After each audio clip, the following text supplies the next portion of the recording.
The gavel came down like a gunshot. It cracked through the silence of Federal Courtroom 7 and echoed off the mahogany walls and the high plaster ceiling, and every person in that packed gallery flinched. Every person except one. Captain Darius Cole sat in the front row with his hands folded in his lap, his back perfectly straight, his face unreadable. He did not flinch. He did not exhale with relief. He simply watched.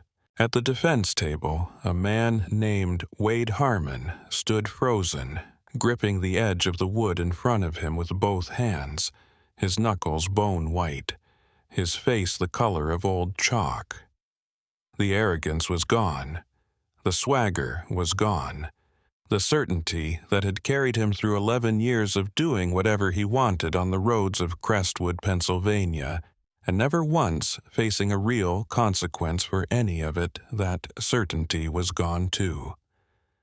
In its place was something naked and small, the expression of a man who has finally and completely run out of road. What you are about to hear is the story of one night on a rain-damp stretch of Route 9 in Crestwood, Pennsylvania. A single traffic stop. A routine power play that Wade Harmon had run dozens of times before, a 3-minute exercise in deliberate intimidation that had always ended the same way with a shaken driver, a fabricated report entry, and Harmon walking back to his cruiser, feeling like the rules of the world applied differently to him than to everyone else. Except this time the man behind the wheel was not who Harmon thought he was. And by the time the truth came out, it would not just end one career. It would bring down an entire machine that had been grinding quietly in the dark for over a decade, processing people through its gears and spitting them out, and calling what it did law enforcement. This is the story of how a predator walked into a trap he built himself, and how justice, quiet and patient and absolutely uncompromising, was finally delivered to a community that had been waiting for it far too long. Darius Cole was 54 years old the night it happened. He was not a young man anymore, and he felt it on evenings like this one after 16 straight hours at his desk working through files that documented the worst of what one person can do to another from behind the protection of a badge. He was driving home in his personal vehicle, a charcoal Audi A8, wearing a plain gray zip-up and dark slacks, looking like any other tired man on the road at 11 o'clock on a Tuesday night in March. Nobody looking at him would have guessed what he was. And that, as it turned out, was exactly the point. Wade Harmon was parked in the turnout on Route 9, his pale eyes scanning the dark for something to stop his right hand tapping a slow rhythm on the steering wheel. He had no idea that the most consequential night of his life was already in motion. He had no idea that the man in the charcoal Audi, about to pass his position, had spent the last 3 weeks reading files that contained his name. This is how it started. And this is how it ended. Wade Harmon liked to think of himself as a cop's cop. He had been on the Crestwood Police Department for 11 years. And in that time he had built a reputation that his colleagues described, at least in the locker room and at the bar, as the kind of hard-nosed, no-nonsense enforcement that kept a city orderly. They called him the Sheriff. He accepted the name without irony. In Harmon's mind, the roads of Crestwood had a certain order to them, a geography of belonging, and part of his job was to maintain that geography. He had never put that belief into those exact words, not even to himself. He had not needed to. It operated beneath conscious thought as comfortable and automatic as breathing. Crestwood, Pennsylvania, was a mid-sized city pressed up against itself, old-money neighborhoods sharing boundary lines with working-class blocks, in a geography that had never entirely resolved its contradictions. The police department that served it ranked 11th in the entire state for racial profiling complaints filed per officer. In 6 years, the union leadership had buried 9 formal investigations. 9 times, someone had put together enough documentation to file a complaint, and 9 times the complaint had been reviewed by the same people whose interest it was to make the complaint go away, and 9 times it had gone away. Harmon worked the same 4-mile stretch of Route 9 near Crestwood's wealthiest, most uniformly white suburb. He knew that corridor the way a person knows a room they have lived in for years. Every shadow and every angle of light, every point where visibility dropped and where a stop could happen with minimal witness exposure. He had an unwritten rule that he had never articulated aloud and would have denied if directly asked. A black driver in a luxury vehicle on that road after dark was probable cause, not in any legal sense. Not in any sense that could survive the scrutiny of a courtroom. But Harmon had run that calculation dozens of times over 11 years, and no consequence had ever followed, and unchallenged habits become convictions. Sitting beside him in the passenger seat that night was Officer Danny Pruitt, 26 years old, 4 months out of the academy, assigned to Harmon as his field training officer. Pruitt had grown up in Crestwood. He had believed in the idea of the job, the genuine usefulness of it, the way good policing could be something a person was proud to do. 4 months with Harmon had been complicating that belief in ways he did not yet know how to process. He had witnessed 3 stops in 4 months that he knew were not legitimate. He had told himself each time that he was new that he did not yet understand how the job worked in practice, that Harmon had 11 years of experience and must be seeing things that Pruitt was not seeing. The lie was getting harder to sustain. They were in the turnout at 10:53 when Harmon straightened in his seat. A charcoal Audi A8 was moving south in the right lane. Smooth and even headlights clean, holding a perfect 58 miles per hour in a 60-mile-an-hour zone. The registration tags were current under the passing streetlights. The vehicle was maintaining its lane without deviation. There was no observable infraction. There was no legal basis for a stop. Pruitt said Brad, "He is doing the speed limit. Tags are fine." Harmon said, "That is exactly how they drive when they are hiding something." He reached for the switch. The cruiser erupted in red and blue, pulsing through the light mist that clung to the road and throwing color across the pine trees on the shoulder. The siren gave one sharp yelp, and inside the Audi, a man named Darius Cole looked in his rearview mirror and felt something that was not fear and was not surprise. It was recognition. He had been expecting this. Not tonight specifically, but something like tonight on this road from this turnout. He had noted it on a map 3 days ago. He put on his turn signal. He moved smoothly to the shoulder.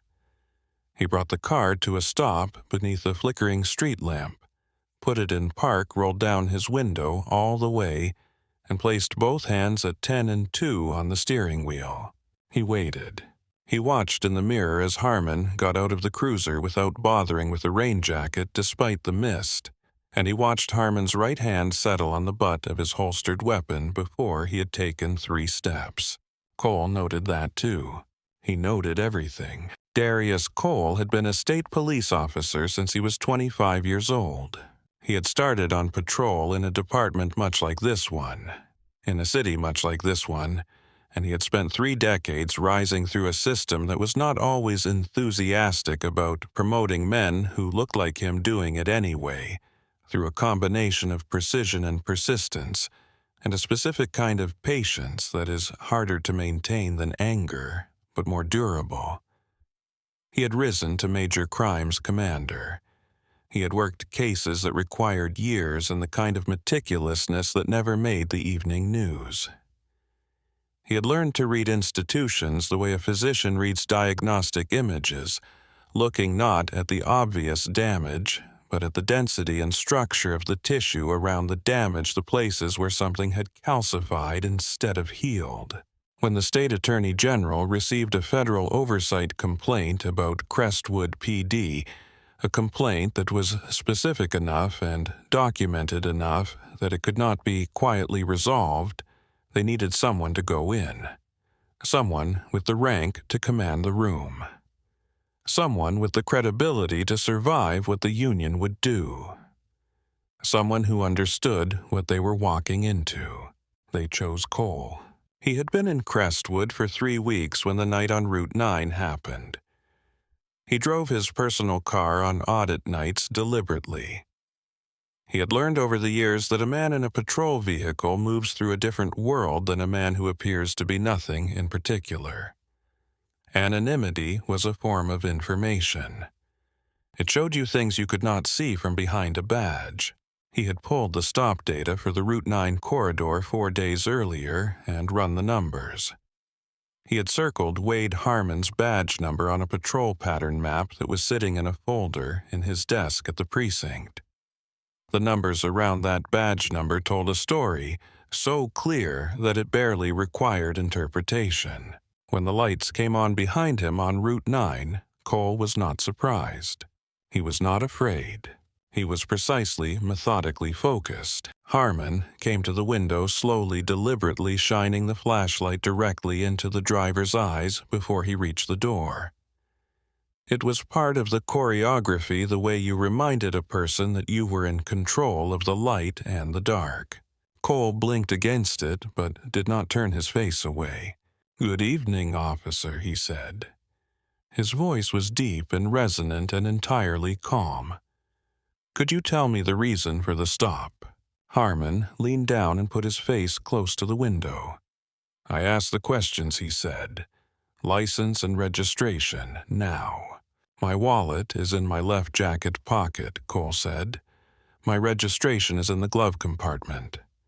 Before I reach for either, I need to inform you that I am carrying a licensed firearm secured in a lockbox bolted under the driver's seat. The firearm is secured. I am making the disclosure required by law." The next 2 seconds happened very fast. Harmon yanked his service weapon from its holster. He screamed the word "gun" with enough force that it cut through the night air and the mist and reached the cruiser where Pruitt heard it, and had his hand near his own weapon before he had consciously decided to move it. Harmon ordered Cole to open the door from the outside using his left hand. He told him to move slow. He told him to do it now. In the passenger seat, Pruitt said, "Brad, he just told you about it. He disclosed it. That is what you are supposed to do." Harmon told him to be quiet. "I am complying," Cole said clearly and calmly. Left hand on the door. He reached his left arm out through the open window, found the exterior handle and pushed the door open slowly. He stepped out into the mist, keeping his hands open and visible, narrating each movement aloud for the record he knew was being made and stored in a place that no one in Crestwood could reach. He stood beside the car with his hands at his sides, hands on the roof. Harmon ordered, stepping back and holstering his weapon. Cole turned and placed both palms flat on the wet roof of the Audi. Harmon stepped forward and grabbed Cole's wrists and twisted them behind his back with more force than the situation required, the force of someone who was sending a message rather than securing a suspect. The handcuffs went on in one practiced motion, ratcheted down until the metal pressed into bone. "You are making a catastrophic mistake," Officer Cole said quietly. "I would strongly recommend that you look in the center console of this vehicle before you say another word." Harmon laughed. It was short and dismissive. He shoved Cole toward the cruiser. Harmon pointed at Pruitt across the roof of the Audi. "Search the vehicle," he said. "Find the lockbox. See what else is in there." Pruitt looked at him. "Brad, we do not have the probable cause for a search." He complied with everything. He disclosed the firearm. The lockbox is legal. He did not commit an infraction. "Are you going to make me write this up twice?" Harmon said. Pruitt looked at the handcuffed man at the back of the cruiser. Cole was watching him. Not with anger, not with desperation, with a steadiness that Pruitt had not encountered in someone in handcuffs before. It was the look of a man who knew what was happening and had decided that his role in it was simply to be present and let the truth do its work. Pruitt got his flashlight and went to the driver's side of the Audi. The interior was exactly what a person who had told the truth would have. Immaculate, no smell of anything that did not belong, no contraband visible. The center console held a phone charger, a small notepad, a package of mints. He reached under the tray. His fingers found something rectangular wrapped in leather the color of dark burgundy. He pulled it out and turned it in the beam of his flashlight and found the edge of the fold and opened it. The gold shield caught the light immediately. It was not a thin, decorative gold. It was heavy and deeply engraved, the kind of weight that tells you without requiring any other explanation that it is real. Beside the shield was an identification card bearing 2 seals, the seal of the Commonwealth of Pennsylvania, above the seal of the Crestwood Police Department. Below the seals in clean block letters, Captain Darius Cole, Director of Internal Affairs, Crestwood Police Department, Commonwealth of Pennsylvania. Pruitt stood in the drizzle beside the open door of the Audi and did not move. The sound of the rain on the car's metal roof filled the silence. Then he said Harmon's name, just once, quietly. The way you say someone's name when you need to tell them that the situation is fundamentally different from what they believe it to be. Harmon came around the car and grabbed the credential wallet from Pruitt's hand and shone his flashlight directly at it. He read it the way a man reads something he desperately needs to find a flaw in. There was no flaw. The shield was solid and precisely engraved. The ID had a holographic watermark that moved correctly in the beam of the light. There was a chip embedded in the backing that Harmon recognized as the kind used for secure state-building access, the kind that did not appear on counterfeit credentials because you could not replicate it without access to state manufacturing systems. The air left Harmon in stages. Pruitt watched it happen. He watched the color drain. He watched the confidence collapse behind his partner's eyes. He watched the moment when the full size of what he had done assembled itself in Harmon's mind with complete and terrible clarity. And then he watched Harmon make the decision that would cost him everything. "Fake," Harmon said. His voice had gone half an octave higher than normal. "This is a quality fake. Impersonating a sworn officer is a felony. Book him on impersonation. Cuff him tighter," Brad Pruitt said. "Look at the watermark. That is a state hologram. That is not reproducible." "Get back in the car," Harmon said. He jammed the credential wallet into his jacket pocket, grabbed Cole by the arm, and marched him toward the cruiser. Cole went without resistance. He was already composing the incident report in his mind. The drive to the 6th precinct took 11 minutes. Harmon had radioed in the stop before they reached the on-ramp, his voice controlled and flat. He described erratic lane changes that had not occurred. He described a suspect who was uncooperative and aggressive. He described suspected impersonation of a law enforcement officer and possible narcotics involvement. He built the story with the practiced efficiency of a man who had built false narratives before, who knew which details were specific enough to sound credible and vague enough to be difficult to disprove. Pruitt stared out the passenger window and said nothing. From behind the plexiglass divider, Cole's voice came into the silence of the car. "Officer Pruitt." Pruitt tilted his head slightly without fully turning around. "By the time we reach the precinct, you will have one decision to make," Cole said. His voice was even and unhurried. It contained no threat and no urgency, just the statement of a fact offered to someone who still had time to act on it. "Your career depends on making the right one." Pruitt said nothing. He looked out the window at the lights of Crestwood sliding past in the wet March dark, and he thought about what he had seen on that road, and he thought about what the right choice actually was, and he thought about how much harder it was going to be to make it than not to make it. Harmon drove and talked about the union, about how these things got handled, about badge grifters and quality fakes, and how any reasonable person in his position would have made the same call. The words were not addressed to Pruitt.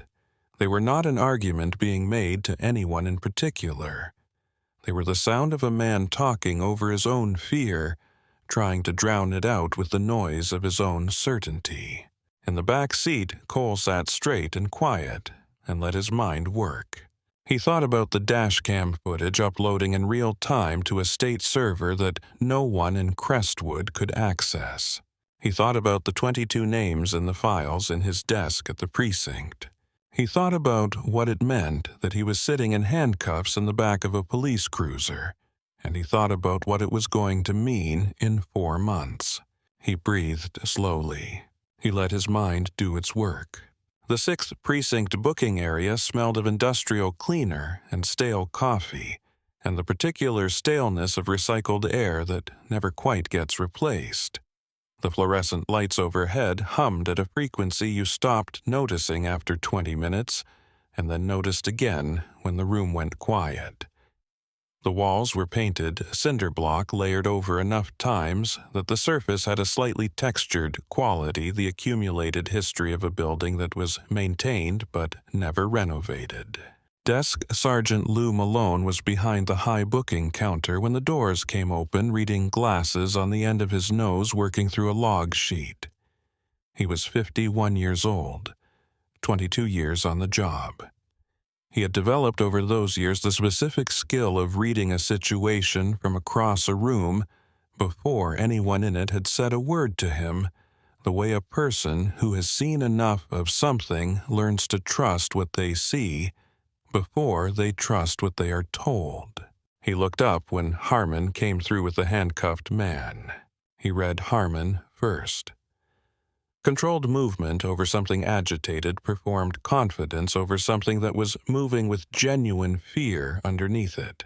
He read the handcuffed man second. The handcuffed man walked with the posture of someone who was simply going from one place to another, entirely unconcerned with the circumstances of how he was getting there. His bearing was the bearing of a person whose mind was occupied and moving at its own pace, undisturbed by the theater around him. Malone set his pen down. Harmon announced to the room in the loud, carrying voice of a man presenting something he was proud of. He listed the charges: impersonation, concealed weapon, resisting. He said the man had been found with a counterfeit badge of high quality and had been combative when confronted. He dropped the burgundy credential wallet on the booking counter. The sound of it hitting the wood was sharp in the quiet of the room. Nobody said anything.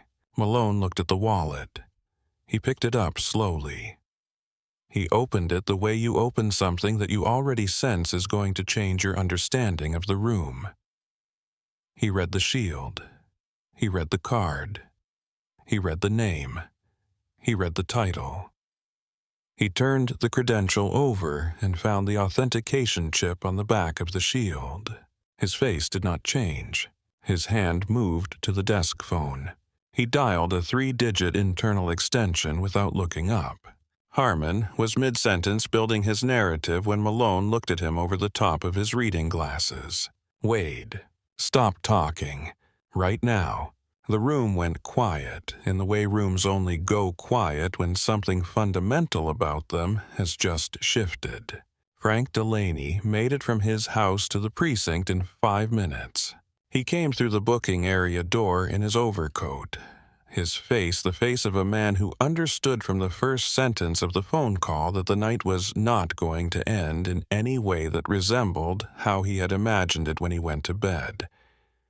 He had survived 19 years in a department that was not always interested in integrity by being the kind of person who understood which direction the institutional wind was blowing before other people could feel it on their skin. He was not corrupt in the way Harmon was corrupt. He was corrupt in the quieter way of someone who had told himself for years that looking away was a form of pragmatism, and who had lived with that story long enough to have stopped examining it. He walked into the booking area, and he looked at the credential wallet on the counter, and he looked at the handcuffed man standing in the center of the room, and he looked at Wade Harmon, and his expression settled into something careful and very still. Cole spoke before Delaney said anything. "Good evening, Deputy Chief," he said. His voice was quiet and composed. "My name is Captain Darius Cole. I am the Director of Internal Affairs for this department. I was stopped without cause on Route 9 approximately 40 minutes ago. I was handcuffed without probable cause by Officer Harmon, who was clearly informed of my identity and chose to proceed regardless. I would like to have these handcuffs removed before I make a phone call." Delaney looked at Harmon. "Harmon," said Chief, "the credential is a quality fake. Nobody carries their IA credentials in a personal vehicle at 11 o'clock on a Tuesday night. It does not add up." Cole said Internal Affairs commanders conducting covert audit reviews of their own departments do. Nobody moved for a moment. Then Delaney picked up the credential wallet and turned it over in his hands. He found the authentication chip on the back of the shield. He held the ID card up under the fluorescent light and read every line of it twice. He set the wallet down on the counter and looked at Harmon. "Remove the handcuffs," he said. Chief Harmon started. "Remove them now, Wade." Harmon's hands were shaking as he reached for the key. The cuffs clicked open. Cole brought his hands forward and rubbed his wrists slowly, his face showing nothing of what that felt like. He took his phone from his pocket and dialed a number. He spoke for 45 seconds to the State Attorney General's duty officer. He gave his identification code, the incident classification code, Harmon's badge number. He used the word unlawful. He used the word federal. He hung up. He looked at Pruitt, who was standing near the door, looking like a young man who has just watched an accident happen in slow motion and is still processing the fact that it is over. "Officer Pruitt," Cole said. "Interview room 1. Write down everything that happened tonight. Every detail. Do not omit anything. I will be there shortly." Then he turned to Harmon. "As of this moment, you are suspended without pay, pending a full investigation. Your service weapon and your badge go to Sergeant Malone. You do not leave this building tonight." Harmon looked at the room the way he had always looked at rooms when he needed something from them. He was looking for the solidarity, the shared understanding, the invisible agreement that said there was a side and he was on it and the men around him were on it with him. The room would not give it to him. Malone was writing in his log. The officer at the far desk had found his paperwork very interesting. The officer near the coffee machine had turned to face the far wall. Even the room had chosen. Harmon unbuckled his gun belt with shaking hands and laid it on the counter. He unpinned his badge and set it beside the belt. For 11 years, that badge had been the most important thing he owned. It had been his authority, his identity, his proof that the world was arranged in a way that favored him. Standing under fluorescent lights in the booking area of his own precinct without it, he was just a man in trouble. And the room around him had already moved forward without him. Cole said one final thing to him before he walked away. He said it quietly enough that only Harmon heard it. "I have been watching that stretch of Route 9 for 3 weeks, Cole said. "I have been watching you. You chose the wrong car tonight. But the truth is that you were always going to choose the wrong car eventually. That is how this was always going to end." Then he turned and walked toward the interview room, and the door closed behind him. Danny Pruitt was sitting in the interview room 1 with a blank legal pad in front of him and a pen in his right hand looking at the blank page when Cole came in and sat across from him. Cole did not bring a recorder. He did not bring another officer. He simply sat down and folded his hands on the table and looked at Pruitt for a moment with an expression that was honest without being harsh. "Let me tell you exactly where you are," he said. Pruitt looked at him. "You have been present for 4 stops in 4 months that you knew were not legally justified. You said nothing during any of them. Tonight you were present for a false arrest and a federal civil rights violation, and you did not stop it." Cole paused for a moment. "That makes you an accessory to all of it if you say nothing now. I am not here to threaten you. I am here to tell you the truth, which is that there is one path out of this room that preserves your career, and that path runs directly through everything you write on that pad tonight. Not what you think protects you. The truth." Pruitt was quiet. "He is going to say I was coerced," Pruitt said. "He probably will," Cole said. "And the evidence will answer that. But I need the statement to be complete, and I need it to be the truth." Pruitt looked at the blank page. "Am I going to destroy the whole department with this?" Cole considered the question. "I am going to remove what is broken," he said. "What is working gets to stay." Pruitt put the pen to paper. He wrote for 90 minutes without stopping except twice. 14 pages. Every detail of that night, from the first moment Harmon fixed on the Audi through the moment the cuffs were removed. Every detail of the 3 previous stops he had witnessed. The specific language Harmon had used. The fabricated justifications. The way Harmon had coached him afterward on what to say if anyone asked. He wrote the plain, factual truth of what he had seen. When the last page was done, Cole closed the folder. "Thank you, Officer Pruitt," he said. "You made the right choice." He said it simply because it was accurate and nothing more was needed. What Harmon did not know sitting in the deputy chief's office that night was the thing Cole had not yet told anyone in the precinct. He had not told them about the investigation running beneath the investigation. When the state appointed Cole to the Crestwood Internal Affairs Command, the mandate that came with the appointment had a second component that did not appear in any public document.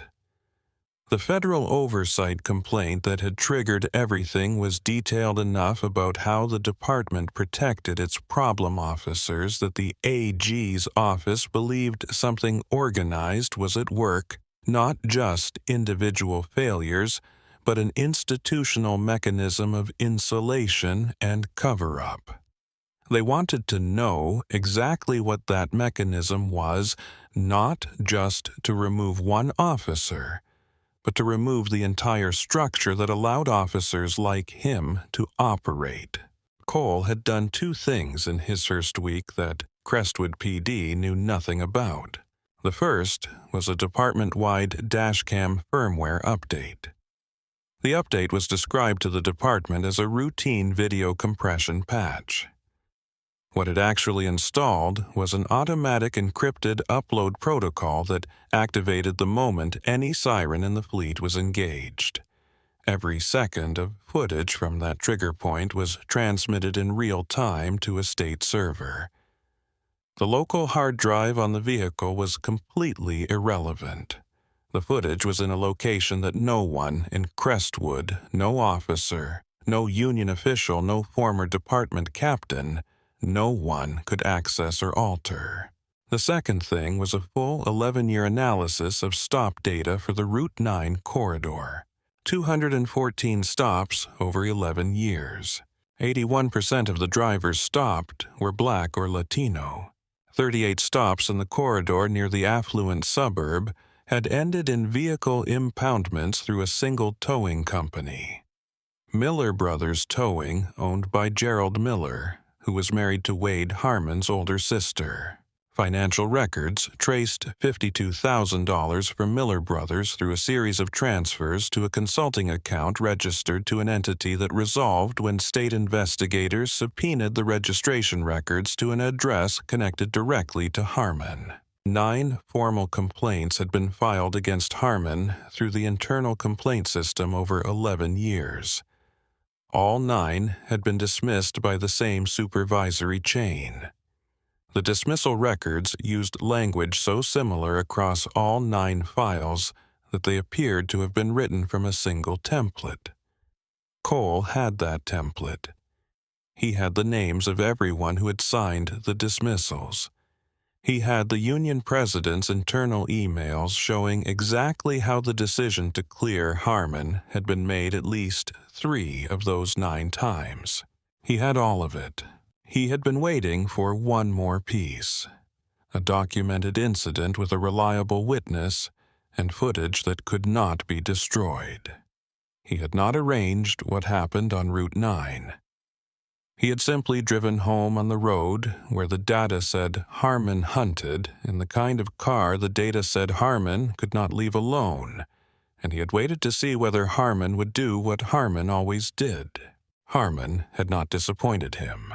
Within 24 hours of the stop, Cole's investigative team opened a victim tip line through the state AG's office. The line was staffed for 72 hours. 22 people called. 22 people who had been stopped on that road or in the surrounding corridors and had been carrying what happened to them in silence because no one who was supposed to listen had been willing to listen. Cole read every statement personally. He read them at his desk in the precinct at 7 in the morning with a cup of coffee going cold beside him, and he did not rush through a single one. Robert Elias was the principal of Crestwood North High School, a man in his late 50s who had spent his professional life teaching kids in the city's most under-resourced neighborhoods. 2 years earlier, Harmon had pulled him over on Route 9 at 9:30 in the evening. Harmon had said he smelled marijuana. There was no marijuana. Elias had been handcuffed on the roadside in front of 3 passing vehicles held in a cell for 36 hours before charges were quietly dropped. His car had been impounded through Miller Brothers. The fees came to $940. The school board had convened an emergency meeting during those 36 hours. He had kept his job. He had not told anyone the full story for months because he had not believed it would make any difference. Darnell Price was a paramedic in his mid-30s, working night shifts at Crestwood General. Harmon had stopped him on a Saturday morning coming off a 12-hour shift on a fabricated equipment violation, a tail light that the dash cam would later show was functioning perfectly. Price's car went to Miller Brothers. He could not retrieve it for 4 days because the fees exceeded his available credit. He borrowed his neighbor's car to get to work. He had never filed an official complaint because 3 people he knew had been through something similar and none of them had been believed. Cole called each of the 22 people. He said the same thing to each one. Your case is part of a federal record now. No one is burying it again. He said it plainly and without performance because these people had heard enough that turned out not to be true. The only thing he could offer that meant something was the truth itself, offered as simply as possible. 4 months passed. For Wade Harmon, they were 4 months of slow disintegration. The union hired Greg Whitmore, a defense attorney who had handled department cases before and who came in with standard strategies that had worked in the past. He filed motions and constructed arguments, and presented alternative interpretations with professional confidence. He argued the credential case could reasonably have appeared counterfeit in nighttime conditions. He filed a motion to suppress the dashcam footage, claiming the squad car's hard drive had been damaged by water infiltration the night of the stop. The local hard drive, his forensic consultant confirmed, was unreadable. Every strategy encountered the same obstacle. The evidence. Carl Bassett. The union president, who had personally signed 3 of the 9 complaint dismissals, had received a visit from federal investigators 30 days after the stop. He had emerged from it quieter than anyone who knew him had ever seen him, and had not been to see Harmon since. The federal indictment arrived 63 days after the stop. 3 counts: deprivation of civil rights under color of law, aggravated assault, obstruction of justice. Harmon sat in his kitchen and read the document and did not speak for a long time. Federal Courtroom 7 in the Western District of Pennsylvania was a room built to make the people inside it feel the full weight of what happened there. High ceilings, dark wood, brass fixtures that had been polished into a quality of permanence. The gallery, filled on the first morning with reporters and civil rights advocates and community members and off-duty officers, some there out of loyalty that had not yet caught up with the facts, and many more there to witness something they had stopped believing Crestwood was capable of producing. Harmon sat at the defense table in a suit that did not fit him the way his uniform had. He was thinner. The 11 years of certainty had left him in a way that was visible like scaffolding removed from a structure that turned out to need more support than anyone had admitted. In the front row of the gallery, directly behind the prosecution table, Captain Darius Cole sat in his full Class A dress uniform. Brass buttons precise on the jacket, commendation ribbons in their rows, gold captain's shield pinned exactly to his left breast. He sat with his hands folded and his back straight, and from the moment he walked down the center aisle and took his seat, Harmon had not been able to look at him directly. Lead prosecutor Sandra Reeves stood at the podium and addressed the jury with the precision of someone who knew her material completely. She said this was not a case about a difficult moment on a dark highway. She said it was a case about a pattern that had been running for over a decade about a man who had decided that certain roads belonged to him and certain drivers were subject to rules that everyone else was not subject to, and who had made the irreversible mistake of running that routine on the one person in Crestwood most uniquely qualified to hold him fully accountable for it. Defense attorney Greg Whitmore delivered his opening statement with the practiced confidence of a man who had made weaker cases sound reasonable before. He talked about the difficulty of nighttime patrol, the weight of split-second decisions, the stress of a demanding job. He called Harmon dedicated. He used the word isolated twice. 3 jurors in the back row were already watching him with flat, measuring eyes. The prosecution called Danny Pruitt first. A murmur moved through the gallery when his name was announced. Everyone in that room understood what the blue wall of silence was. It was the foundational compact, the unspoken agreement that had protected officers like Harmon for decades. Watching Pruitt walk through the wooden gate and take the oath was the first clear crack in the wall that had surrounded Harmon for 11 years. Harmon gripped the edge of the table. Reeves walked Pruitt through the night of March 4th with methodical precision. Did the vehicle cross the yellow line at any point before the stop was initiated? No, ma'am. The vehicle was maintaining its lane perfectly. It was traveling at 58 miles per hour in a 60-mile-an-hour zone. Did Officer Harmon state a reason for the stop before activating the lights? No, ma'am. When the driver disclosed that he was carrying a legally secured firearm, how did Officer Harmon respond? He drew his service weapon. Was the driver being cooperative at that point? Yes, ma'am. His hands were on the wheel. He had answered every question. He disclosed the firearm exactly as the law requires. He was entirely cooperative. Whitmore came to cross-examination with aggressive energy. He suggested Pruitt had been coerced by internal affairs, that his testimony had been shaped under implicit threat that he was sitting in that chair because investigators had made it clear that his silence would cost him his career. Pruitt listened to all of it without changing his expression. When Whitmore finished, Pruitt turned and looked at Wade Harmon across the well of the courtroom for the first time. Harmon met his eyes for 1 second and looked away. Pruitt turned back to the jury. "Nobody threatened me," he said. "I am sitting in this chair because I watched a man be pulled from his own car in handcuffs for driving while Black and I did not say anything while it happened. I will not make that mistake again." The gallery did not applaud. It simply went very still, the kind of stillness that is heavier than noise. Greg Whitmore had filed his pretrial motion to suppress the dashcam footage on the grounds of water infiltration damage. His forensic consultant had confirmed the local hard drive was unreadable. Reeves called Martha Okafor, the state IT director, to the stand. Okafor explained the firmware update in plain, precise language.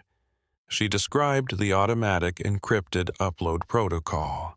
She explained that the moment any siren activated, the footage was transmitted in real time to a state server. She explained that the local hard drive had never been relevant to the integrity of the stored footage. She said the footage from Squad Car 4A for the night of March 4th was complete and had never been compromised. The courtroom screens came on. For 6 minutes and 17 seconds, the jury watched the footage in high definition. They watched the charcoal Audi holding its lane, holding its speed, doing absolutely nothing that would justify a stop. They heard the interior microphone of the cruiser with complete clarity. "Look at this guy. Out here past midnight in a $90,000 car. Let me see what he is hiding." They watched the lights go on over a vehicle that had done nothing wrong. They watched Harmon approach with his hand already on his weapon. They watched the gun come out in response to a calm, cooperative, legally required disclosure. They watched all of it in high definition without pause for 6 minutes. When the screen went dark, 2 jurors in the back row were visibly shaken. Whitmore did not cross-examine the IT director. He sat down without saying anything. Reeves called her final witness on the 3rd day. Cole walked to the stand in his dress uniform and took the oath in the same resonant, measured voice he had used in a rainstorm 4 months earlier. Reeves took him through the night of March 4th methodically. He described every detail of it with the precision of a man who did not need to embellish accurate information. Reeves asked him the question the gallery had been waiting to hear. "Captain Cole, why did you not immediately identify yourself to Officer Harmon when he first approached your vehicle?" Cole looked at the jury. "If I had shown that shield the moment he walked up to my window," he said, "Officer Harmon would have let me drive away with an apology and a 'have a good night, Captain.' And the very next night he would have done exactly what he did to me to a man who did not have a gold badge to protect him. I needed to see what Crestwood looked like when it believed no one important was watching. That was what I was sent here to find out." Whitmore attempted cross-examination. He tried to frame Cole as calculating, as agenda-driven, as someone who had engineered a confrontation for his own purposes. Cole answered every question with the same, even unmovable precision. His demeanor did not shift. He was not defensive because there was nothing to be defensive about. Whitmore made the mistake that ended his defense. He said in his closing argument to the jury that the incident involving Captain Cole was an isolated occurrence of poor judgment under pressure by an otherwise dedicated officer with 11 years of service. Reeves objected. Judge Patricia Owens looked at Whitmore over her glasses for a long moment. "Counsel," she said, "you have just made a claim about your client's character and prior conduct. The prosecution is now entitled to rebut that claim with the full record." She paused. "I will allow it. Proceed." Reeves introduced the full 11-year statistical audit. 214 stops. 81% minority drivers. The towing records, the financial transfers, the 9 complaint dismissals, the template used to write all 9 of them, the union president's emails. Robert Elias testified. He wore a tweed jacket and spoke with the measured dignity of a man who had been carrying something heavy for 2 years and was finally setting it down in the right place. He described the stop on Route 9. He described the handcuffs on the roadside in front of passing vehicles. He described 36 hours in a cell. He described the school board meeting. He described $940 in impound fees. He described the months of silence. He described what it costs a person to be publicly humiliated for doing nothing wrong. His voice was level and clear throughout. It landed in that courtroom with the weight of 2 years of unexpressed truth. Darnell Price testified after him. He was younger, and the composure was harder for him to sustain. When he said the word home, describing what he had simply been trying to do on the morning, Harmon stopped him. His voice broke once briefly. He steadied himself and finished. The jury leaned forward. 3 jurors were visibly taking notes by the time he stepped down. Harmon's face had passed through several expressions during those testimonies and had arrived at something empty and hollow. The defensiveness was gone. His attorney had stopped the small reassuring gestures, the hand on the arm, the whispered confidence. Carl Bassett in the gallery had his arms crossed and his eyes fixed somewhere above the defense table, and had not looked at Harmon since Pruitt left the stand. Whitmore's closing argument was brief and defeated. He spoke about service and sacrifice and used the phrase thin blue line in a way that told you he knew it was not going to land. Sandra Reeves stood before the jury one final time. "You have seen the footage," she said. "You have heard the testimony. You have reviewed 11 years of documentation that does not lie and cannot be explained away." Wade Harmon did not make a mistake on the night of March 4th. He executed a routine he had been running for over a decade, and happened to execute it on the one person in Crestwood best equipped to hold him fully accountable. The badge was never a burden to Wade Harmon. It was a weapon. And on the night of March 4th, he aimed that weapon at the Director of Internal Affairs of his own department. She looked at the jury. 22 people are waiting to be believed, she said. Return a verdict that believes them. She sat down. The jury filed out at 11:22 in the morning. 3 hours and 47 minutes later, the foreperson stood. We, the jury, find the defendant Wade Harmon guilty. Guilty on count 1, deprivation of civil rights under color of law. Guilty on count 2, aggravated assault. Guilty on count 3, obstruction of justice. Harmon gripped the edge of the table. His knuckles went beyond white. In the front row of the gallery, Darius Cole looked at the floor for a single, quiet moment. Not triumph. Not the particular satisfaction of a score being settled. Just the exhale of a man who had made a promise to 22 people and was keeping it. Just a man who had done the work and arrived at the end of it. Then he raised his eyes and looked at the front of the room. Judge Patricia Owens had served on the federal bench for 23 years. She had sentenced cartel enforcers and corrupt politicians and violent offenders of every category. She addressed Wade Harmon at sentencing with the particular weight of someone who had considered what this moment required and had decided it required more than the sentence. In 23 years, she said, I have encountered many forms of abuse of the public trust. But there is a specific and profound category of contempt reserved for a man who took an oath to protect and instead used that oath as cover for predation. You did not serve Crestwood. You did not protect it. You operated a private campaign of targeting against its residents for 11 years, and you were protected from the consequences of that campaign by a structure designed to ensure that protection. That structure no longer exists. You are standing here as its final piece. She signed the sentencing document with a sharp, deliberate flourish. 168 months in federal custody. 14 years, no parole. Complete forfeiture of his municipal pension. Permanent decertification from any law enforcement position anywhere in the United States. The pension funds to be distributed to the 22 documented victims, beginning immediately. Harmon's legs failed him. It was not a dramatic collapse.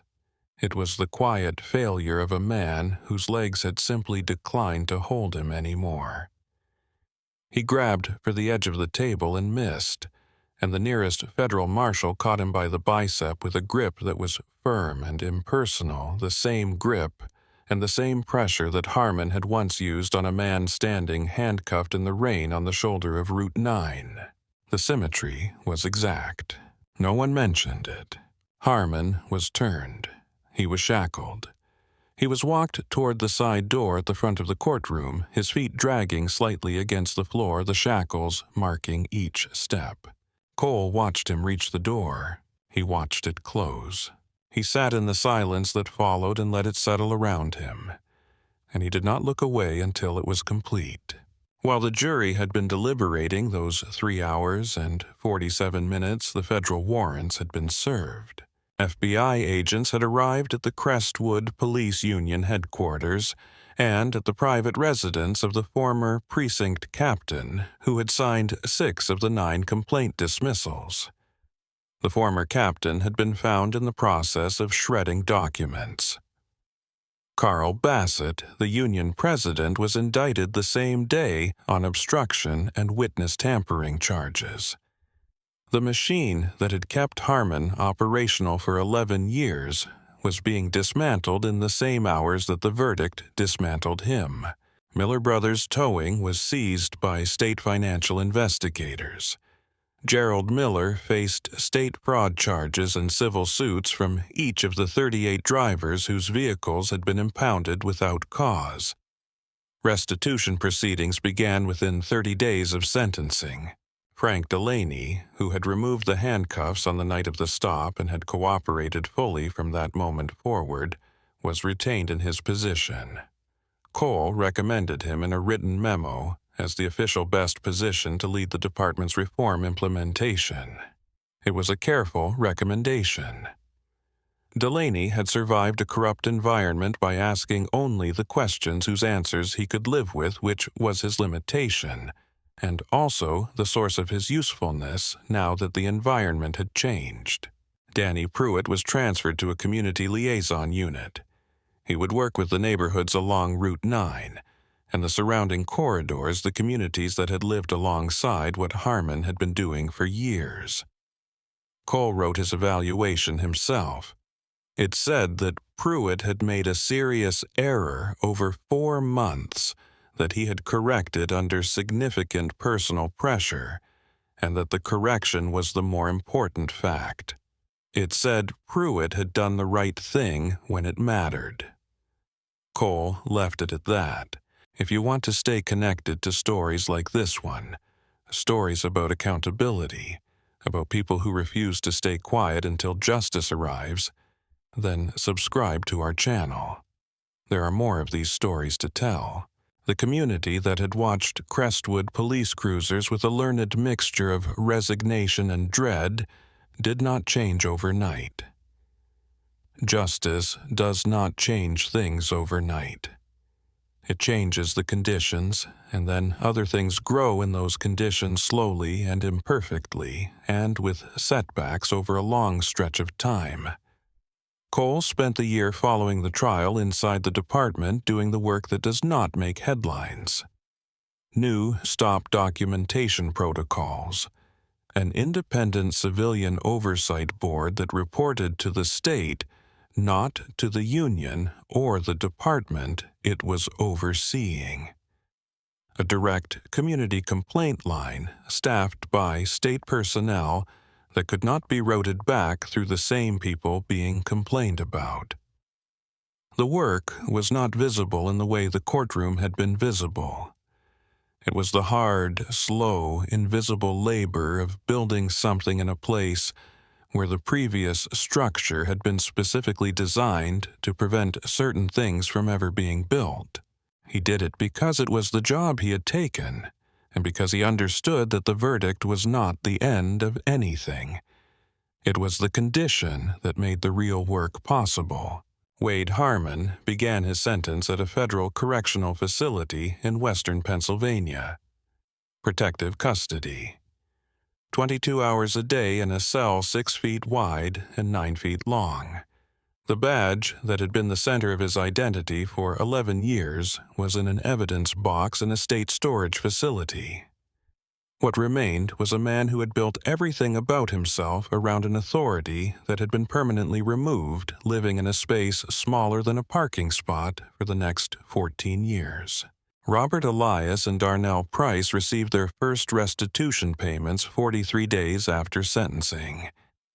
Elias deposited his check and then called his attorney and told him he was going to donate the money to a legal defense fund for unrepresented traffic stop victims in Crestwood. The attorney said that was a meaningful thing to do. Elias said he was not doing it to be meaningful. He was doing it because someone needed to make sure the next person who called an attorney from a jail cell in this city had one available to answer. He said it quietly and without fanfare, the way a man speaks when he has found a way to close a chapter he did not write and did not deserve to be a part of. Captain Darius Cole drove home on Route 9 on a Thursday evening in late September, 6 months after the trial. Same road, same hour. The air had the quality of early Pennsylvania fall, cool and clear, carrying the smell of something turning. There was no squad car in the turnout on the far shoulder. No lights came on behind him. He drove the full length of the 4-mile corridor at 58 miles per hour, with both hands on the wheel, and he came out the other side and kept driving, and the road behind him was just a road. He had gone back the way a person returns to a place where something important happened, not to relive it, but to confirm that it had been changed. The road confirmed it. He drove on, and the city of Crestwood settled into the fall evening behind him, and somewhere in the quiet neighborhoods along that corridor, 22 people were living the rest of their lives in a city that had finally been made to answer for what it had allowed to happen to them. It was not enough. It is never entirely enough. But it was what justice looked like when it arrived. It looked like a road with no lights behind you. It looked like a man driving home. The evening that everything changed had started the same way most of Darius Cole's evenings had started in the 3 weeks since he arrived in Crestwood. He had been at his desk before anyone else arrived, and he was still at it when most of the building had gone dark. The files he was working through were not pleasant reading. They were the accumulated paperwork of years of decisions made by people who had learned to write what was needed to make a problem go away, rather than to document what had actually happened. He had seen this kind of paperwork before in other cities, other departments, other investigations. After 29 years, he recognized it on sight, the careful vagueness, the repeated phrases, the way justifications were worded to survive a review without actually describing the event. It had a specific texture, official language deployed in the service of concealment, and he had become fluent in reading what it was hiding. By 10 that night, he had reviewed 42 use-of-force incident reports and cross-referenced 31 of them against citizen complaint records and found the kind of gaps that told you everything about who was being protected and from what. He shut the files and put them in his briefcase and turned off the desk lamp. He drove his personal car because he always drove his personal car on the nights he worked late in a department he was investigating. He had explained this choice to the Attorney General's office when they first discussed his approach. He had said that a man in a marked official vehicle is a man who changes the environment he is studying simply by being in it. A man in a personal vehicle is just a man on a road. The road tells you things that the vehicle would conceal. He drove through Crestwood on his way to Route 9, and he looked at the city as he passed through it. He saw the way the neighborhood character changed as you moved between the older residential blocks and the newer commercial development near the highway interchange. He saw the way the street lighting got sparser as you moved away from the wealthier addresses. He saw the kind of details that a person notices when they are looking at a city as an environment, and not just as a route between 2 points. He had grown up in a city like this one. Not this one, but one with the same architecture of inequality, the same visible lines between who the city was built to serve and who it was built to contain. He had become a police officer in part because he believed that a police force could choose which direction it faced toward the people who held power and needed their comfort maintained, or toward the people who had less and needed something more than maintenance. He had spent 29 years trying to be a person who faced the right direction. He was not naive about how often that effort failed.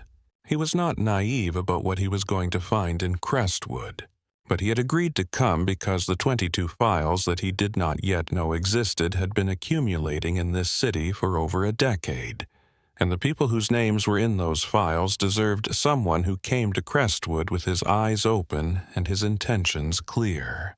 He turned on to Route 9 at 10:47 in the evening. He noted the squad car in the turnout at 10:49, a Crestwood PD unit sitting in the darkness with its lights off positioned to have a clean line of sight down the approaching lane. He had noted that exact position on a patrol pattern map 4 days earlier. He drove past it at the speed limit with both hands on the wheel, and he did not slow down, and he did not speed up, and he waited. The lights came on at 10:53. He was not surprised. He was not afraid. He had known for several days that something like this was likely to happen on this road, and he had known when it happened that it would need to be exactly what it was: a clear, documented, unambiguous civil rights violation conducted on a person who could survive it and who had the standing and the evidence to make sure it answered for itself. He signaled. He moved to the shoulder. He stopped the car. He rolled down the window all the way. He placed his hands where they could be seen. He breathed slowly, and he let the moment come to him. Wade Harmon had been having a slow night before the Audi appeared. The kind of slow night that made him restless in a way that was not entirely about boredom. He had a particular need that the job fed a need to establish the terms of encounters to be the person in any situation who held the power and set the tempo. When the road was empty and nothing presented itself, that need went unsatisfied and he grew irritable in the low simmering way of someone who is being kept from something they feel entitled to. He had pulled over 3 vehicles in the past 2 weeks on this stretch of Route 9. 2 of those stops had resulted in impounds through Miller Brothers. He had placed the calls himself using a specific tone with his brother-in-law that carried the mutual understanding of an arrangement that had been working without any need for explicit discussion for years. The 3rd stop had ended without an impound because the driver had been elderly and white and had started crying almost immediately, which changed the calculation in ways that were not about mercy and were entirely about exposure. He did not think about the arrangement with his brother-in-law as corruption. He thought of it as a benefit that had emerged naturally from the job, the way certain people in certain positions found ways to supplement what the official pay scale provided. He did not think about the 9 complaint files that existed somewhere in the department's records cleared and closed and filed away. He did not think about the 22 people who had not filed complaints, who had paid their impound fees and gone home and tried to close a door on what had happened to them. He did not think about any of that. He thought about the charcoal Audi passing his turnout at 58 miles per hour in a 60-mile zone, smooth and even, doing nothing wrong. He thought about the silhouette he could see through the tinted glass. He thought about how easy this was going to be. He reached for the switch. He did not know reaching for that switch that the firmware update applied to his dash cam 2 weeks earlier had been quietly transforming his vehicle into a recording device that reported to a server he had no knowledge of. He did not know that the moment his siren activated, everything happening inside and around that vehicle was being transmitted to a location he could not reach and a record he could not alter. He did not know anything about what was coming. He was a man who had done the same thing dozens of times and had never once been made to answer for it, and that absence of consequence had become in his mind something very close to permission. The booking area of the 6th Precinct had a quality at 11 in the evening that was distinct from what it was at other hours. The day shift's energy was long gone. The midnight rush had not yet arrived. It was the quietest hour in a building that was never truly quiet, and in that particular quiet the sound of the doors opening and the sound of Harmon's voice announcing his charges carried to every corner of the room with unusual clarity. Lou Malone had been a desk sergeant for 11 of his 22 years on the force. He had sat behind that counter and processed 10,000 pieces of business from the routine to the extraordinary, and he had developed in those 11 years what he thought of privately as an ear for the room. He could hear in the quality of a person's voice as they spoke to him across that counter what they were not saying. He could hear confidence, and he could hear its performance. He could hear the difference between a man who had done something right and was reporting it, and a man who was telling a story about something and hoping it would survive contact with the facts. He heard Harmon's voice, and he knew immediately before he had read a single word of the credential wallet that something was wrong with the story being told. He looked at the handcuffed man and he heard something else. Not a person performing composure. Not a person suppressing panic. A person who was genuinely fundamentally undisturbed by his present circumstances, not because he was unaware of them, but because he understood them in a way that Harmon clearly did not. Malone had seen that quality of composure in 3 other people in 22 years. 2 of them were federal agents. The third was a judge who had come in to report a purse snatching and had sat in the booking area for 40 minutes discussing the incident with the same calm authority he brought to his courtroom.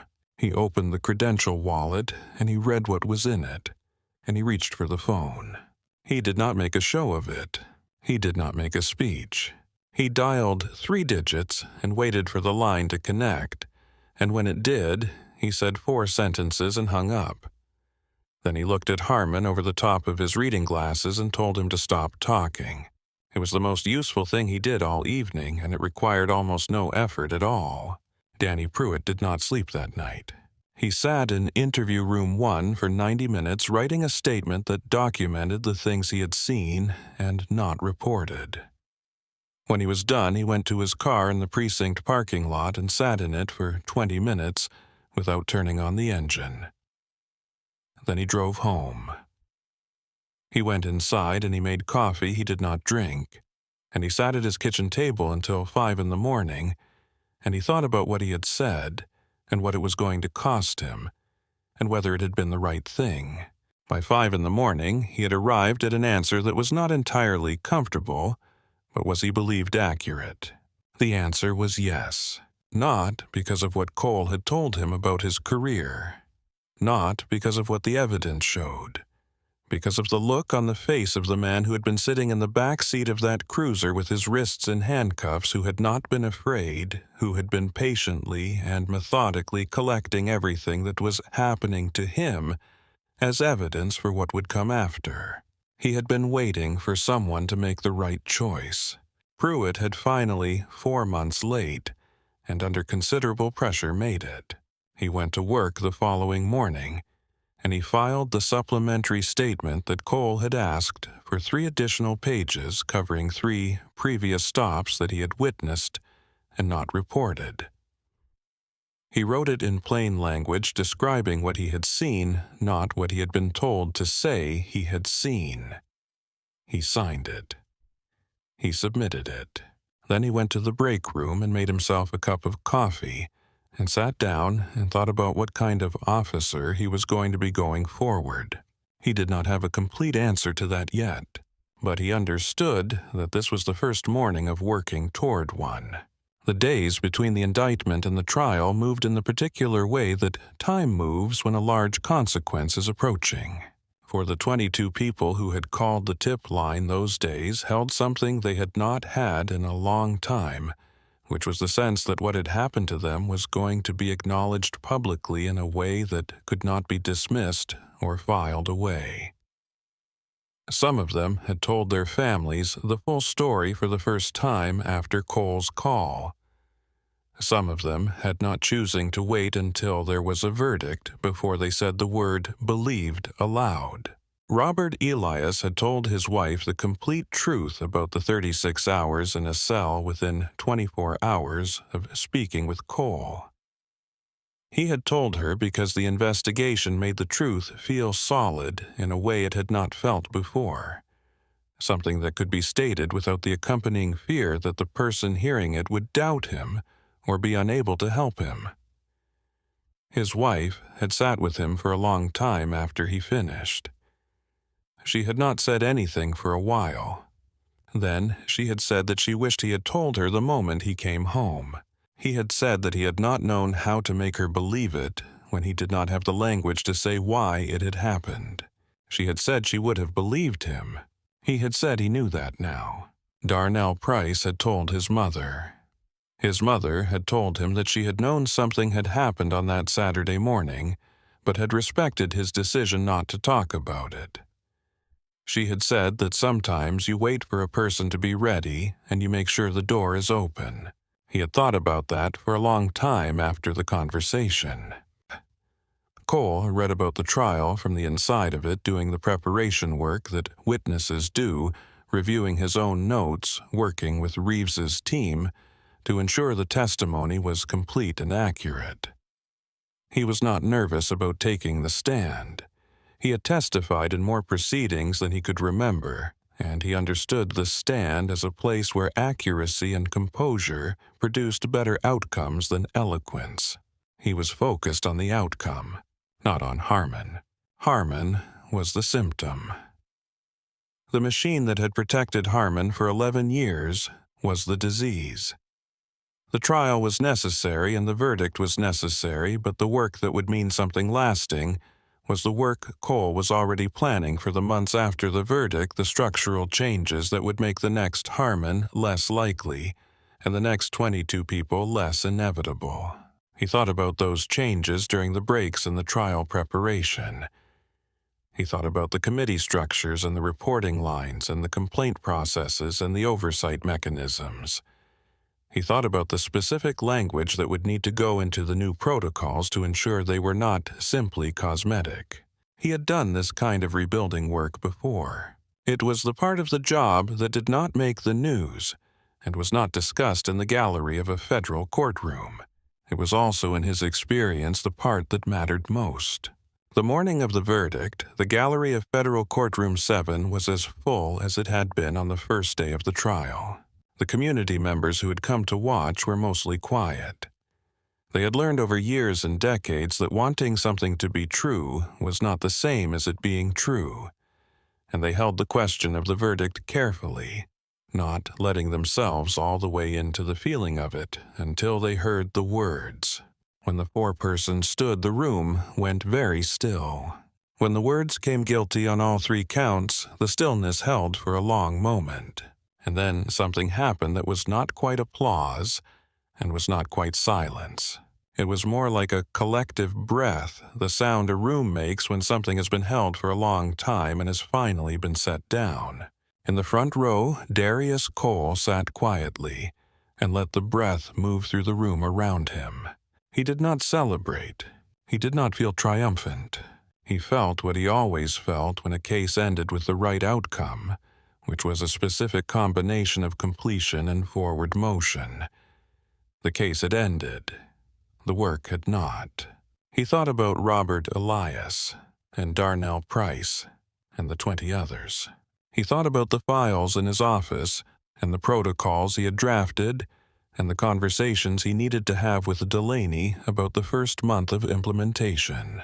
He sat in the front row of Federal Courtroom 7 in Crestwood, Pennsylvania, on the day that Wade Harmon was found guilty on all counts, and he was already thinking about what came next, because that is what the work required. And Darius Cole had always done the work. The state had been watching Crestwood for longer than Cole had been in it. The federal oversight complaint that arrived at the Attorney General's office 14 months before Cole took the Crestwood assignment had been specific in its details in a way that anonymous complaints rarely are. It named specific officers. It named specific stops with dates and locations. It described the internal complaint process with an accuracy that suggested the person who wrote it had been through it personally and had also done research into how it worked for other people. It named the union president. It named the former precinct captain. It was not the complaint of someone who was afraid and venting. It was the complaint of someone who had taken time to build a case and wanted it to go somewhere. The AG's office had investigated quietly for 6 months before deciding they needed someone inside. Cole had read the complaint in its entirety before agreeing to take the assignment. He had read it the way he read everything that came from outside official channels, looking not just for what it said, but for what it revealed about the person who had written it. What he found was a document written by someone who understood both the specific harm and the structural protection of that harm, someone who had seen the machine from close enough to describe its parts. He never found out who had written it. He had tried, through the investigative channels available to him, to trace the complaint back to a specific source. He had been unable to. What he found was that it had been submitted from a public library terminal in a Crestwood neighborhood that sat at the intersection of 2 of the corridors most heavily affected by Harmon's stop pattern. He had thought about that for a while. He had thought about the person who went to a library and spent an afternoon writing a document that described the machine that had been running against them and the people around them, and submitted it without a name attached, not knowing if it would go anywhere, not knowing if anyone would read it and take it seriously, but doing it anyway because the alternative was to continue saying nothing, and the cost of saying nothing had already been paid by too many people. Cole had that person in his mind throughout the investigation. He had that person in his mind when he drove through the neighborhoods along Route 9, and when he read the stop data, and when he sat across from Danny Pruitt in the interview room and asked him to write the truth. He thought about someone sitting in a public library with no guarantee that anything would change, choosing to try anyway. That was the kind of courage that most people never named and never received credit for, the kind that happened in ordinary places in library chairs, and at kitchen tables without an audience and without certainty. It was the kind of courage that had made everything else possible. The trial itself lasted 11 days. 11 days of testimony and evidence and argument in a room that had the particular quality of a place where things are decided that cannot be taken back. Reeves's team presented the case with the methodical clarity of people who had prepared exhaustively and who trusted the evidence to do most of the work. The evidence was substantial. The dash cam footage, Pruitt's testimony, the 11-year statistical audit, Elias's testimony, Price's testimony, the financial records linking Harmon to his brother-in-law's towing company, the 9 complaint files and the template that connected them. Whitmore fought for every inch of ground he could find, and there was very little of it. He challenged the statistical methodology of the stop data analysis. He challenged the chain of custody of the financial records. He attempted to reframe Pruitt's testimony as the product of coercion. He tried to suggest that Cole's decision to withhold his identity constituted a form of entrapment. None of it held. The evidence was too complete and too consistent and too clearly documented in a format that could not be compromised after the fact. The jury watched the footage. They heard the voice on the interior mic of Squad Car 4A, saying what it said in the clear, unambiguous tones of a man who believed he was speaking only to his rookie partner. They heard the gun come out. They saw the gun come out. They saw in high definition what a routine power play looked like when no one was supposed to be watching. They had been watching. They deliberated for 3 hours and 47 minutes, and they came back with a verdict that contained no ambiguity. Guilty, guilty, guilty. There is a particular sound that a federal courthouse makes after a verdict like this one. It is not the sound of celebration. In the movies, verdicts like this one produce applause and tears and embraces in the gallery the release of everything that was held during the waiting. In reality, what you get more often is a different kind of sound, something quieter and more complex. The sound of a room full of people who have been holding something for a long time and are only beginning to believe they can set it down. Robert Elias sat in the third row of the gallery when the verdict was read. He was wearing the same tweed jacket he had worn to testify. He had his hands folded in his lap, and he sat very still when the words came out, guilty, guilty, guilty. And he continued to sit very still for a moment after the words had settled. Then he took a slow breath, and then he put his face in his hands for approximately 30 seconds, not sobbing, not making any sound, just holding the moment with the privacy of a person who has been waiting for something long enough that its arrival requires a moment of adjustment. Darnell Price sat beside him. He was looking at the front of the room when the verdict came, watching Harmon's reaction, watching the way the man's body absorbed the words. He saw the grip on the table edge. He saw the color leave Harmon's face. He saw the moment when it became real. He watched it without satisfaction and without any particular emotion he could name. He had thought he would feel something specific in this moment, something that resolved the tow fees and the borrowed car and the 4 days and everything that had happened in his mind since. What he felt instead was something more diffuse, a loosening, the particular release of something that has been held for a long time without the holder fully knowing how tightly they were holding it. He breathed. He looked at Elias beside him, face still in his hands.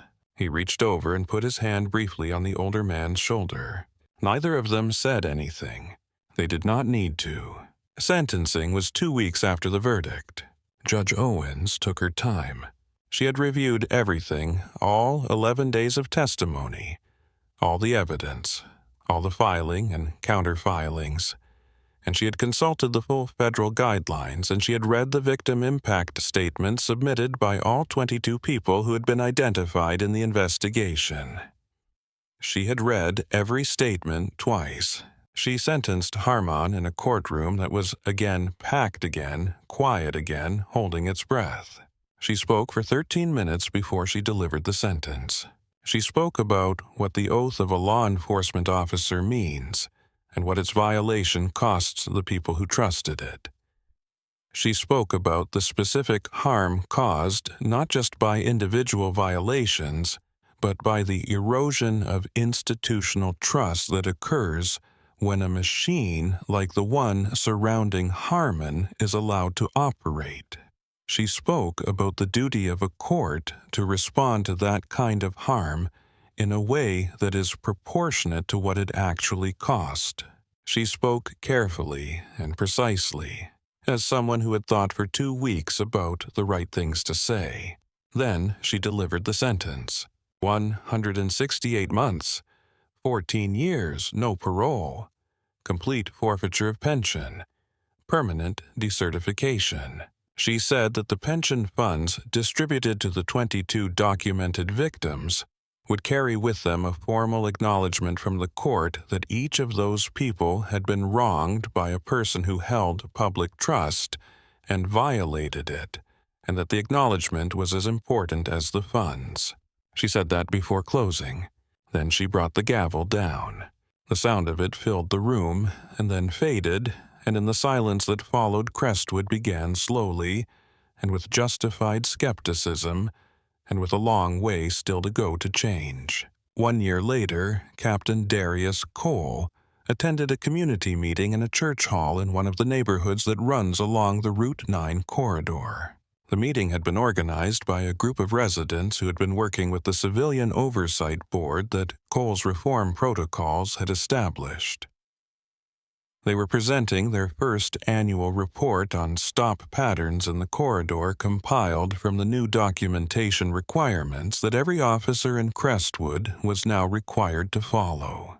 Cole sat in the third row of folding chairs and listened. The numbers were not perfect.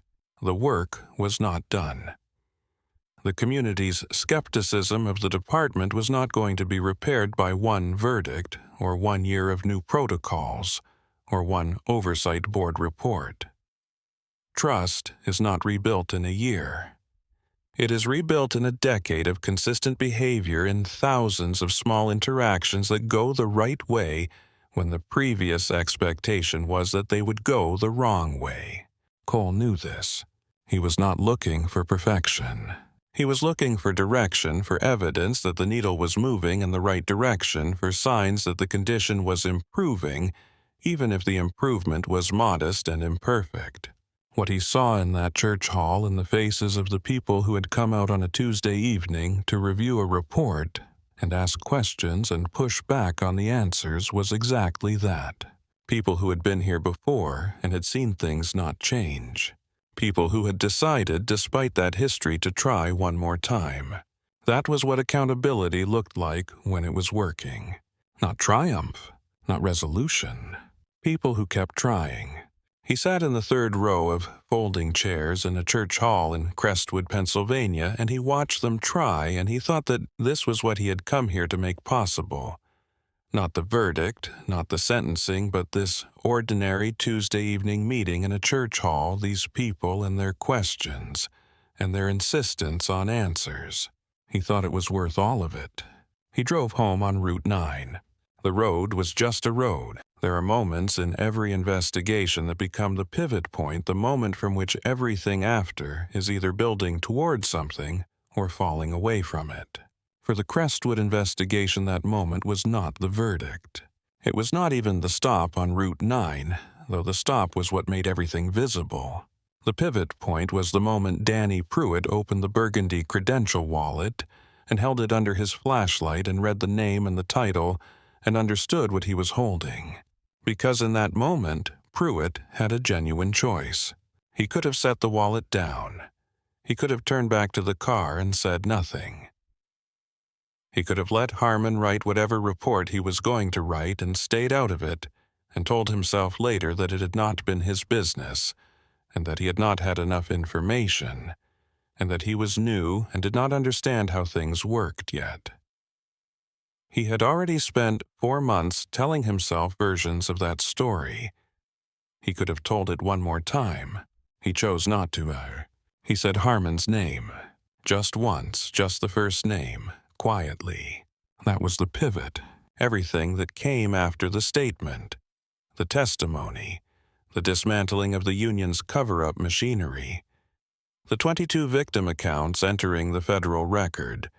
All of it flowed from that single quiet moment on a wet highway shoulder, where a young officer decided that the story he had been telling himself was no longer one he could live in.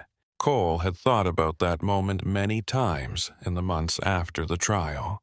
He thought about how close it had come to going the other way. He thought about the different way things would have proceeded if Pruitt had said nothing, if he had climbed back in the car and let Harmon drive, and let Harmon write the report and let the credential wallet disappear into the system the way 9 complaint files had disappeared before it. Cole had known, going into that night, that the dash cam footage would survive no matter what happened. He had known that the documentation of the stop would be established. He had known that the case would move forward regardless. But Pruitt's testimony had changed the shape of what moved forward. It had taken the case from a matter of documentation and made it a matter of witness, someone who had been in the car, who had seen what happened without a screen or a server between him and it, who could stand in front of a jury and say, "I was there, and I saw this, and it was wrong." Witness testimony does something that documentation alone cannot do. It puts a human being in the room with the truth. It makes the truth legible to other human beings in a way that numbers and footage and statistical analyses, however accurate and however important, cannot fully accomplish on their own. Pruitt had done that. Cole had told him at the end of the interview room session that he had made the right choice. He had meant it. He meant more by it than the words themselves contained. He meant that the choice to say the name quietly just once on a wet highway shoulder had been the kind of small act of conscience that the entire weight of an investigation can pivot on. He had not said all of that to Pruitt. Pruitt was 26 years old and had done the right thing under considerable pressure and did not need a speech about it. He simply needed to know that it had been the right choice. Cole had told him that, and then he had given him a job to do, which was perhaps the most useful thing you could offer a person who had just changed the direction of their own life and was not yet sure what that meant. The evening before Harmon's sentencing, Cole sat in his office at the precinct until 9 o'clock. He was not reviewing files. He was writing, not the sentencing memo which Reeves had handled, not the reform protocols which his team had been working on for weeks. He was writing something personal, a letter that he would never send addressed to no one he could name. He was writing to the person who had submitted the federal oversight complaint from a public library terminal in Crestwood 14 months ago. He had never found out who that was. He had tried and he had been unable to. He wrote the letter anyway. He wrote about what the complaint had made possible. He wrote about the 22 people and their names, and their specific situations, the principal and the paramedic and the 20 others. He wrote about the verdict. He wrote about what was going to happen to the department in the months ahead, the new protocols and the oversight board and the changes to the complaint process. He wrote that none of it would have begun without the complaint. He wrote that the person who submitted it had made a decision without knowing whether anyone would read it or act on it or take it seriously, and that the willingness to try without certainty was a form of courage that he wanted to acknowledge even if he could not do so directly. He wrote for about 40 minutes. Then he folded the letter and put it in his desk drawer. He sat for a few minutes in the quiet of his office and thought about what it means to do the right thing without knowing the outcome. Then he turned off the desk lamp and picked up his briefcase and drove home. Tomorrow, the judge would bring the gavel down. Tonight, this was enough. And that was enough. Not because the work was done. It was not done. It would not be done for a long time if it was ever the kind of thing that could be called done. But because sometimes the work of accountability is not about arriving at an ending. It is about refusing to stop. It is about the person who sat in a library and wrote a complaint without a signature. It is about the rookie who said a name quietly in the rain. It is about the man who drove home on a Thursday evening on a road that used to mean something else and felt the ordinary weight of a night that held nothing threatening. That is what justice looks like when it comes, not a resolution. A road, and a man on it going home.